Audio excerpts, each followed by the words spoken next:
The Switch 2 will turn into a real JRPG machine this year, and Switch 1 is still getting fed too.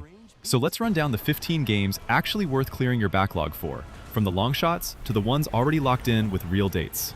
DecaPolice.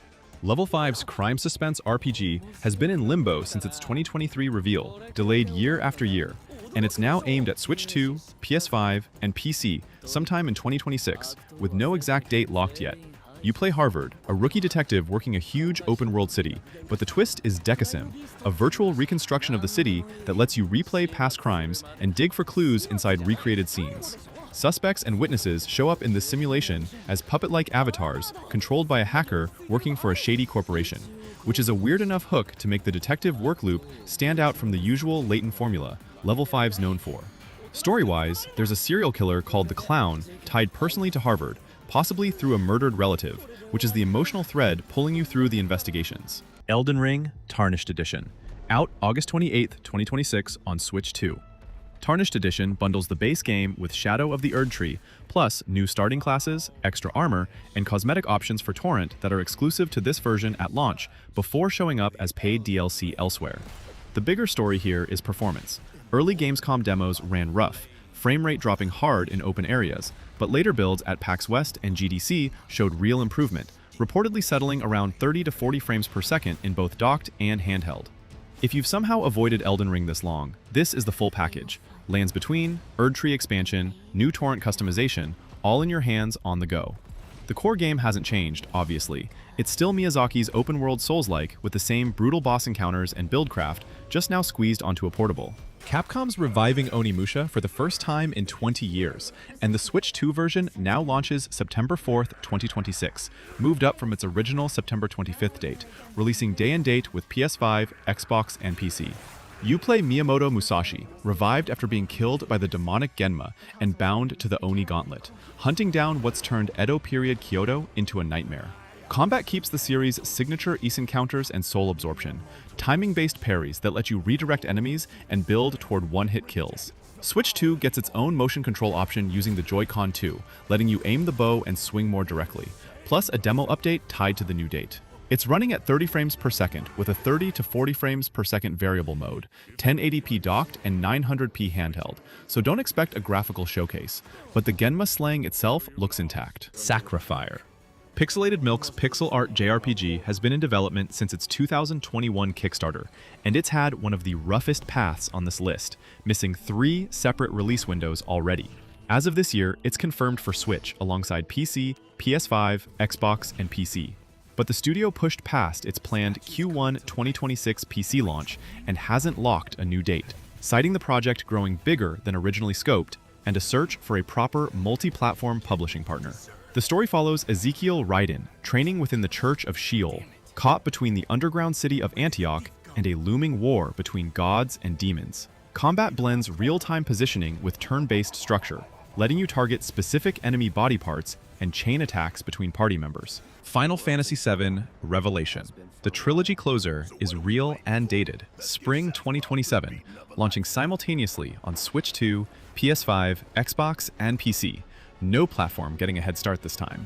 Cloud's party boards the Highwind after Rebirth's ending, and the entire planet opens up as a connected world you fly and parachute across, a big jump from Rebirth's separated open zones.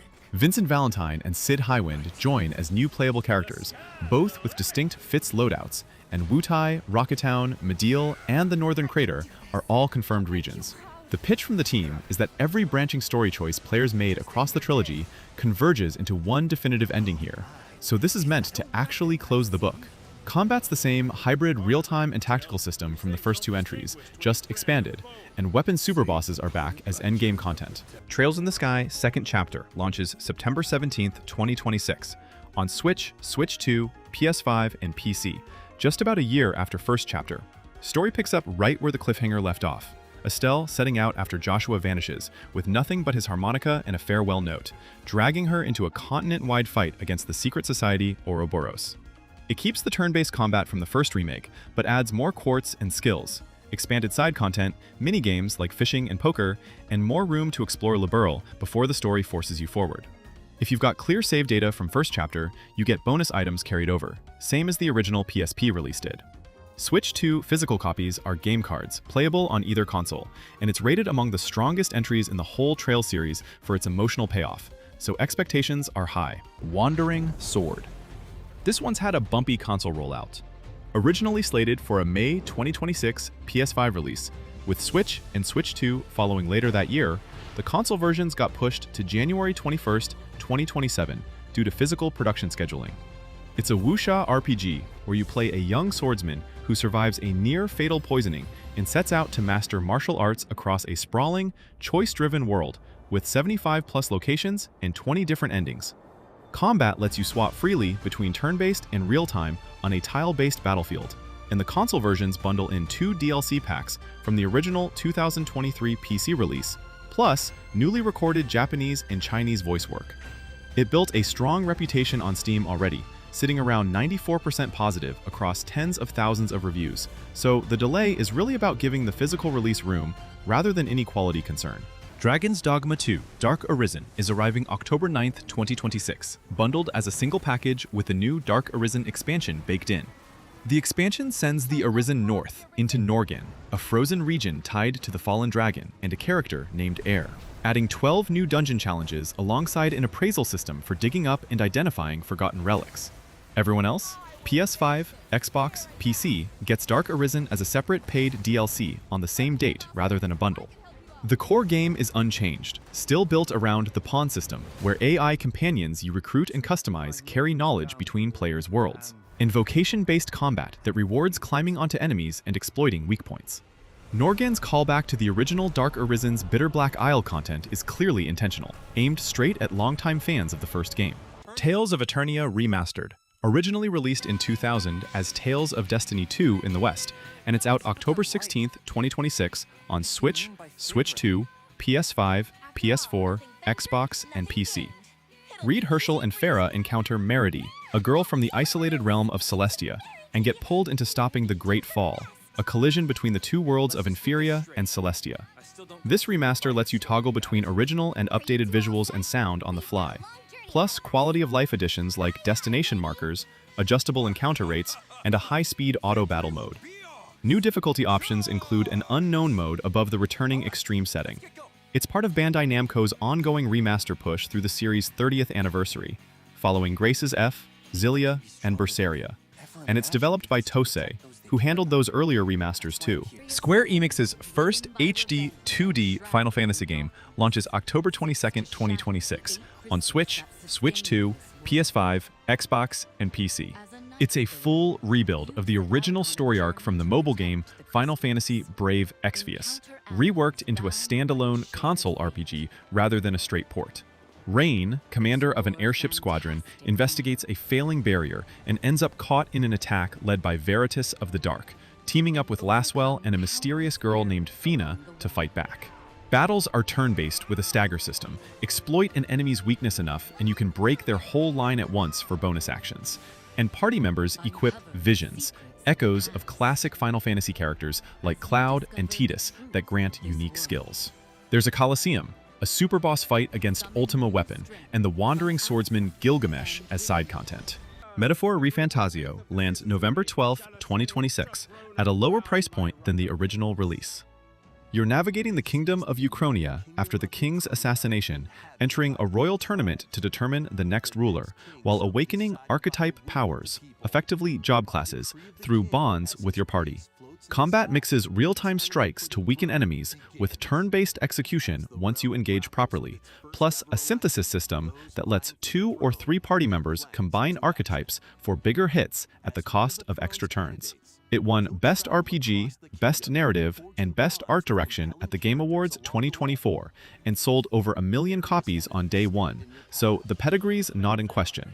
Early Switch 2 previews weren't fully sold on the port's performance yet.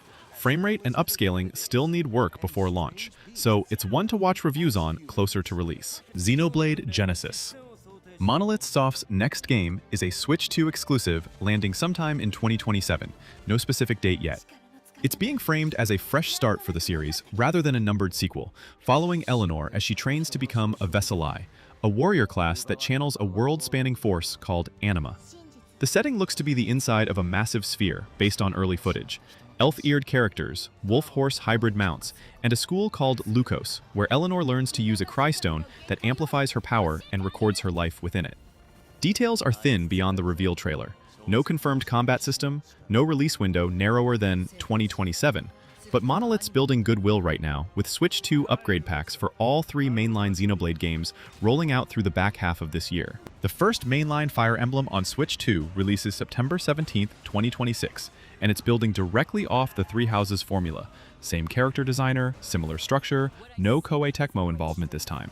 Set in Dagda, a continent tied to Three Houses Fodlan, the story splits between 1449, when the Heroic Games tournament is underway, and 1454, after the demon god Balor has returned and ruined everything. You follow 4 heroes whose paths are woven together, with a time travel mechanic called Fortuna's Blessing, letting you jump between past and present to change outcomes. Turn-based tactical combat is the backbone as always, with blaze arts as signature moves that fill a shared gauge for a mid-battle power boost. And it's the first Fire Emblem to support Joy-Con 2 mouse controls for unit movement. Pokémon Winds and Waves. Gen 10 is confirmed for Switch 2 exclusively, sometime in 2027, though the exact date is still just leaks, most recently pointing to September rather than the usual November slot. Set across a tropical archipelago, clearly drawing from Southeast Asia, the region's built around windswept islands and open ocean with underwater areas to explore. 3 starters are confirmed: Brout, a grass type, Pombon, a fire type, and Gekwa, a water type. And the open-world direction continues what Legends Arceus and Scarlet and Violet started. It'll be a simultaneous worldwide release like usual, split into 2 versions with cosmetic differences between them. Beyond the starters and setting, gameplay specifics are still under wraps. No confirmed battle changes, no legendary reveal yet, though a suspicious cloud shape in the trailer has people speculating already. Dragon Quest XII: Beyond Dreams. Originally announced in 2021 as The Flames of Fate, aimed at a darker, more adult tone with real narrative choices, development hit enough trouble that Square Enix scrapped it entirely and restarted from scratch, revealing the new version, now titled Beyond Dreams, this past May. New protagonist, new story, described by series creator Yuji Horii as centered on a young hero plagued by strange visions in their sleep, chasing what lies beyond them. It's confirmed for Switch, Switch 2, PS5, Xbox, and PC, with a simultaneous worldwide release planned, but there's still no release date or release window given. The reboot means this is genuinely early. It'll be the final mainline entry using the late Akira Toriyama's character designs and Koichi Sugiyama's music, both series veterans who passed before this version came together. That's the lineup, from DecaPolice's endless delays all the way up to Dragon Quest XII, starting over from 0. Some of these you're playing within weeks, some you're waiting years for. Let me know which one you're actually picking up first.